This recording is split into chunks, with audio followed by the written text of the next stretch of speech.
Welcome back to the Stories of Northern Life podcast, brought to you by the Sault Ste. Marie Museum. I'm your host, Nicole, and today we are going to be talking about the Local Architectural Conservation Advisory Committee, or LACAC for short.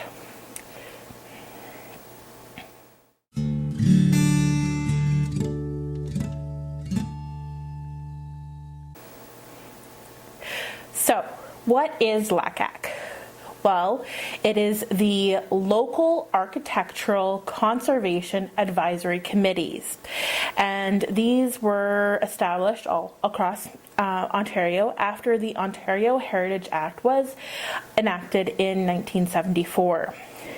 These committees are appointed by municipal councils to advise on heritage matters. The roles have now sort of expanded to include cultural and natural heritage. And so with these expanded roles, they have now been renamed municipal heritage committees. So, what is the Ontario Heritage Act? Well, it was officially enacted on March 5th, 1975. And the purpose was sort of to allow municipalities and the province to designate properties or districts of cultural or heritage value of interest. So in order to preserve these, we would be able to designate them, and this would stop them from, or at least maybe protect them from, being demolished. And the designation process includes Part 4, the designation of individual properties. So property owners must apply for a permit to alter or demolish specific heritage elements. So if it's a homeowner or even a business owner and they have they're taking care of that building and they want to make sort of any outwardly changes that would sort of alter how the building looks, changing its historical aspect, they would have to approach the LACAC committees or the now municipal heritage committees. Part 5 of the designation of heritage includes the conservation of districts. So we don't really have any of those conservation districts here in the Sault, but there are some in other parts of Ontario. Now, there was some changes in 2005. So they strengthened the act, and it now prevents automatic demolition after a cooling off period. So it provides a little bit more protection for these designated heritage properties. There's also the appeal process. So landowners can appeal permit refusals to the Conservation Review Board or the Ontario Municipal Board. So if the property owner wants to really change something and the municipal heritage committees say no, they now have a little bit more ways of going about that and seeking appeals. Then there was also maintenance to the bylaws. So municipalities can require owners to maintain heritage structures to prevent demolition by neglect. So it's basically saying that the Act now allows for municipalities to sort of put these bylaws and things in place. So if we have a heritage building and the owners are not caring for it at all and basically not doing any upkeep and it's just sort of wasting away, that's sort of demolition by neglect, because they're neglecting it so much that it's going to eventually get to a state where there is no other choice but to demolish it, because either it's going to cost a fortune to try and save it, or it's just completely beyond saving.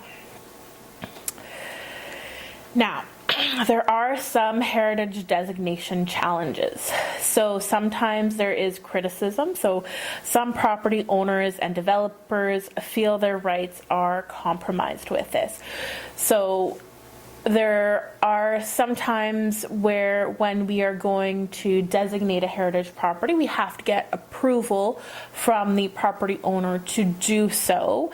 But if somebody purchases a property that is already designated and they want to do those changes, a lot of times we'll see that people avoid purchasing designated heritage properties because of issues like this, feeling like they don't have full control of their home.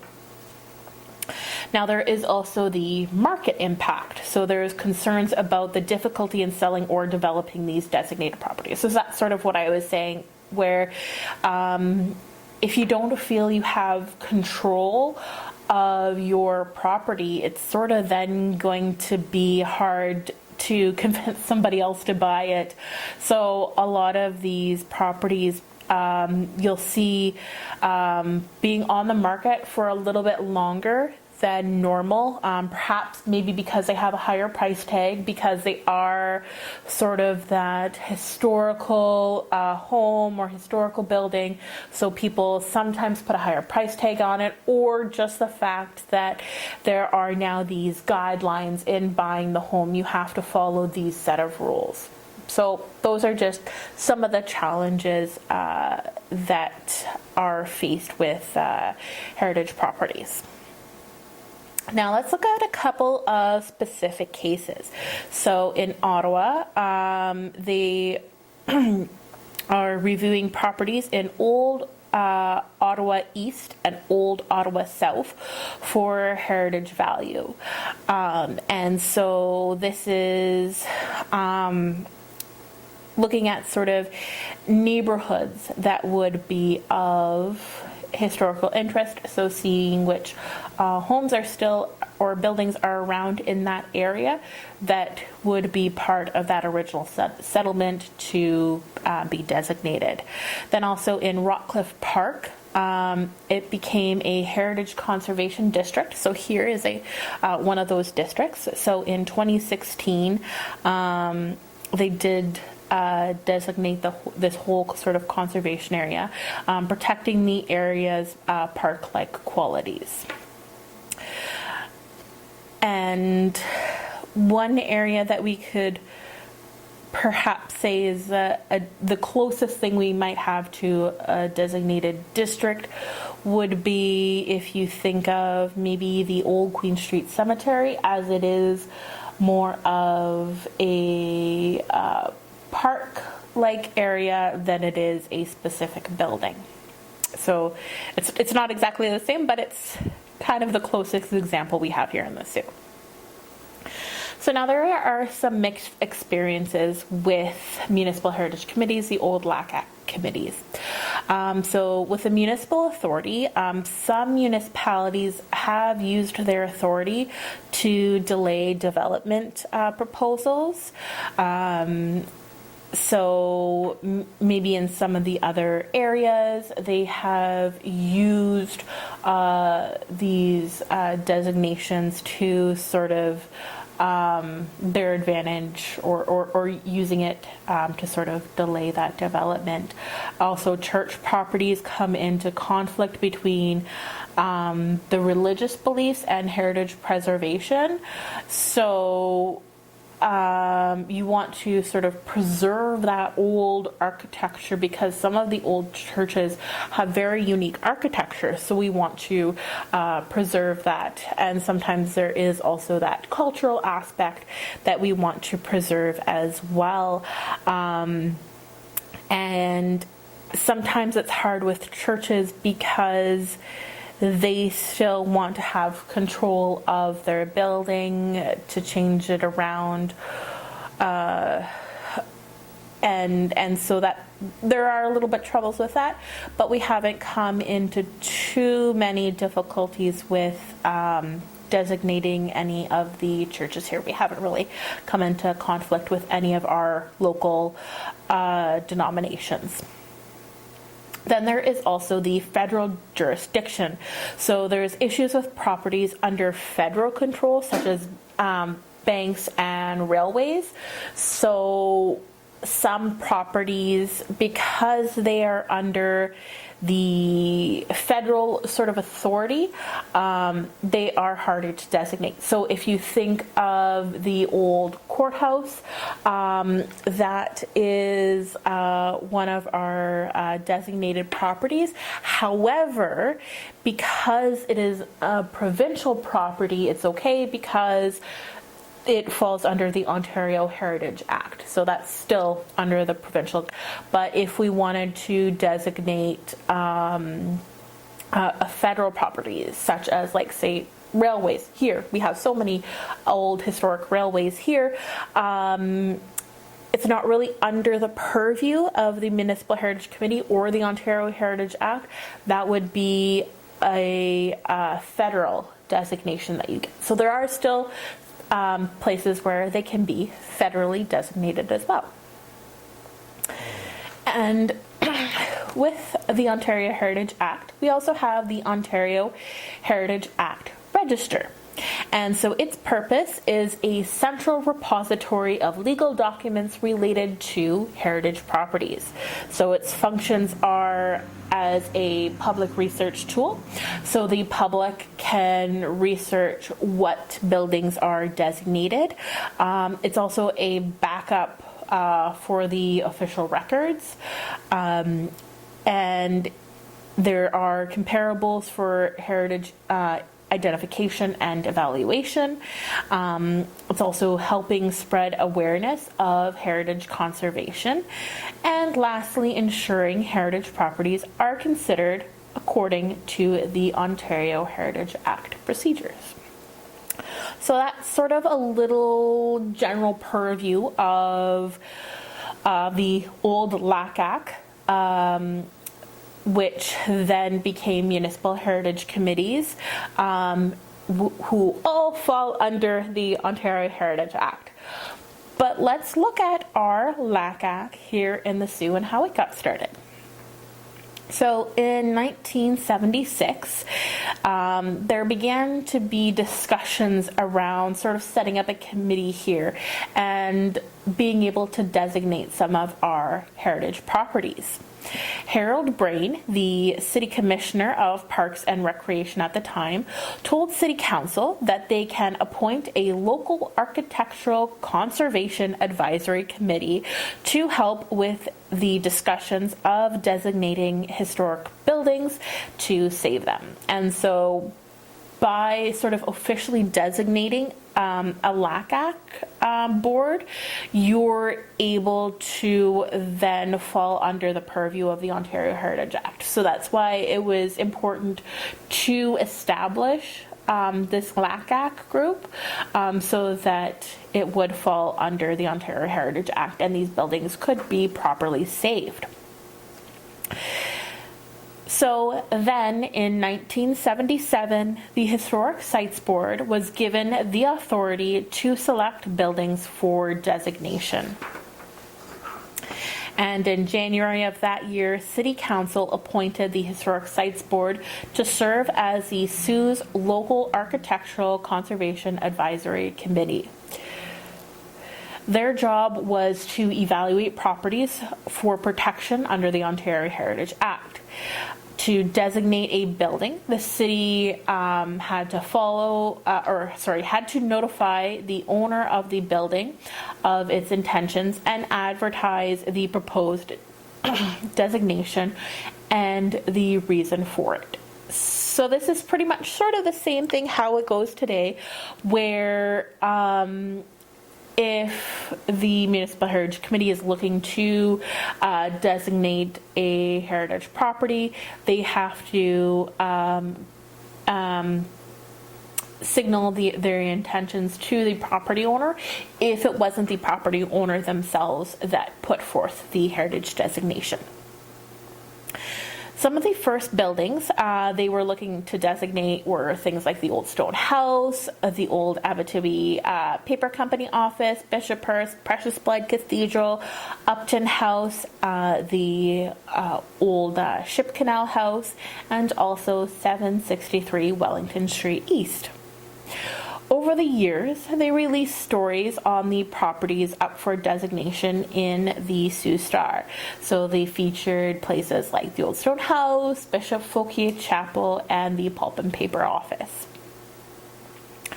Some of the first buildings they designated were, of course, the Old Stone House and the Block House. And now the Block House at this time was still located over by the paper mill, over by the bridge, where it was originally. It wasn't moved to its current location next to the Old Stone House until about 1996, I believe. And a little while later, so those two right there were designated in 1979, but a little while later you had Precious Blood Cathedral designated, also Bishop Fouquier Memorial Chapel, and the Chinook Cemetery. News articles would also talk about the unique architecture downtown, like the Elizabeth Wilcox building in the Art Deco style. So for a while, you could see that the city was really becoming quite invested sort of in this LACAC and the things that they were doing to try to preserve our heritage, our culture, our history, and it became sort of a little bit of a community pride thing. In 1983, they also designated the Algonquin Hotel, the Abitibi Office, Coronation and Hussey Blocks, the Wellington Square Townhouses, Upton House, which is on 10 Kensington Terrace, the Old Post Office, or where we are in the Sault Ste. Marie Museum, as well as 115 Upton Road and 1048 Queen Street East. And then in 1993, the Sioux Star did a whole series over several months that looked at the designated heritage properties and explained their history and why they were designated. So this was a really interesting series that they did, and a lot of work that the committee had to put in to get this ready to go out for the Sioux Star. And so the LACAC board here eventually became our Municipal Heritage Committee, and that's actually where we start to see when it became the Municipal Heritage Committee, sort of around in the early 2000s. The Municipal Heritage Committee then became separate from the Historic Sites Board. So we still have the Historic Sites Board, and they take care of things like the Old Stone House and the Clerk Block House. But we also have the Municipal Heritage Committee still that designates the heritage properties. But also another really interesting thing they do is if you have a designated heritage property, so if you have your home or if you have a building and you are looking to get some work done on it, so you know how you have to go and ask the Municipal Heritage Committee if this work is okay to do. They're usually really good, and as long as it keeps up with the historical aspects, they are fine with the work. But you can also ask the committee for grants to help fund the work. So by you doing work and doing the upkeep on the building, you're helping to preserve that history, so they do have some funds available. So that's sort of another interesting thing that the Municipal Heritage Committees have added over the years. The Municipal Heritage Committee meets once a month throughout the year, and you can see some of these meetings online, and it's really interesting to see the stuff that they're doing So this week, right now, that this episode is coming out in is actually Heritage Week in Ontario. So the Ontario Heritage Trusts hosts an annual Heritage Week, and I hope with all of this you're able to learn a little bit more about our heritage. If you follow along on the Sault Ste. Marie Museum socials on Facebook and Instagram, you can see a whole series we are doing all about Heritage Week here in Sault Ste. Marie, but also follow along with the Municipal Heritage Committee here in the Soo and look out and see what some of our newer designated heritage properties are. So, thanks for listening. Bye.